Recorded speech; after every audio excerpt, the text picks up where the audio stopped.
அம்மா சொல்வாங்க, நம்ம பாரம்பரிய உணவுல தான் உண்மையான ஆரோக்கியம் இருக்கு. கம்பு சாதம் சாப்பிட்டா உடம்பு வலிமையாகும், மனசும் சந்தோஷமா இருக்கும். இது கேழ்வரகு அடை, சத்தும் சுவையும் சேர்ந்து வந்தா இப்படித்தான். ராகி கூழ், சிறிய குழந்தையில இருந்து பெரிய வரைக்கும் சூப்பர் உணவு. காலை உணவு நல்லா இருந்தா நாள் முழுக்க சக்தி இருக்கும். சாமை சாதம் சாப்பிட்டா வயிறும் லைட்டா இருக்கும், உடம்பும் ஃபிட்டா இருக்கும். நாட்டு காய்கறிகள் தான் நம்ம உடம்புக்கு நல்ல மருந்து.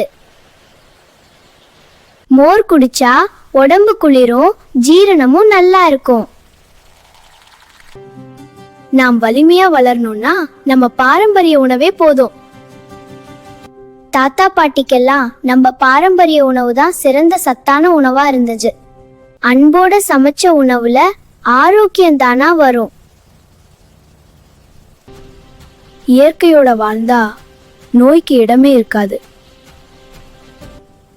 அம்மா கைமணம், அதுவே ஒரு மருந்து. தினமும் சாப்பிடுறது தான் நம்ம வாழ்க்கைய மாத்துறோம். பாரம்பரிய உணவுகளை சாப்பிட்டா எல்லா குழந்தையும் ஆரோக்கியமா இருப்பாங்க. குடும்பம் சேர்ந்து சாப்பிட்டா சந்தோஷம் தானா வரும். நம்ம பாரம்பரிய உணவை மறக்காதீங்க, அது நம்ம அடையாளம். இந்த சேனலை சப்ஸ்கிரைப் பண்ணுங்க. ஆரோக்கியமா உணவு உண்டு வாழலாம்.